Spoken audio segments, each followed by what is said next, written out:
Commercial సినిమాల మీద మంచి పట్టున్న డైరెక్టర్ పూరి జగన్నాథ్. ఇస్మార్ట్ శంకర్ ది బ్లాక్ బస్టర్ రేంజ్ కాపైనా హిట్ కొట్టారు. మరి డబుల్ ఇస్మార్ట్ శంకర్ రేంజ్ ని టచ్ చేస్తున్నారో చూడాలి. ఇస్మార్ట్ శంకర్ క్యారెక్టర్ లో రామ్ ఎలా బిహేవ్ చేస్తాడని మనకు తెలుసు. సో సీక్వెల్కి వచ్చేసరికి స్టోరీ మీదనే ఎక్కువ కాన్సన్ట్రేషన్ ఉంటుంది. స్టోరీలో ఏం చెప్పాలనుకుంటున్నారో ట్రైలర్లో కన్వే చేశారు. కానీ సినిమా హిట్ అవ్వాలంటే దీనిలో సీన్స్ అనేవి చాలా ఎంటర్టైన్ చేసే విధంగా ఉండాలి. ట్రైలర్తో కానీ సాంగ్స్తో కానీ ఈ సినిమాకి రావాల్సినంత హైప్ అయితే రాలేదు. మ్యూజిక్ మణి శర్మ గారు కాబట్టి బ్యాక్గ్రౌండ్ స్కోర్ బాగుంటుందని నమ్మకం ఉంది. పూరి జగన్నాథ్ గారు అన్ని సినిమాలకి మాక్సిమం ఎఫర్ట్ పెడతారు. సినిమా టేకింగ్ పరంగా ఎప్పుడు ఫెయిల్ అవ్వరు. స్టోరీ కనుక బాగుంటే బ్లాక్ బస్టర్ ఇవ్వడం చాలా ఈజీ. మాస్ ఎలిమెంట్స్ అన్ని పెట్టిన మాస్ ఆడియన్స్ చూస్తారనే రోజులు కూడా పోయాయి. ఎప్పటికప్పుడు క్యాలిక్యులేషన్స్ మారిపోతున్నాయి. పూరి గారు హీరోస్ మాస్ కనెక్ట్ చేసినంత బాగా ఇంకెవరు చేయలేరు.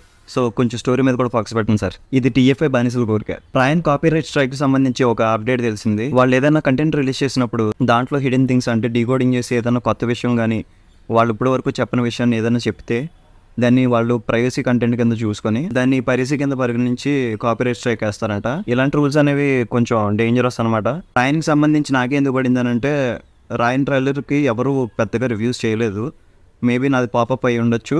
కానీ చాలామంది డీకోడింగ్ చేస్తారని అనొచ్చు. మీరు వాళ్ళందరూ చేస్తారు, కానీ వాళ్ళు చేసిన దాంట్లో ఏదైనా పాయింట్ తగిలితేనే వాళ్ళకి కాపీరైట్ స్ట్రైక్ అనేది పడుతుంది అన్నట్టు maximum. Thank you for watching. See you.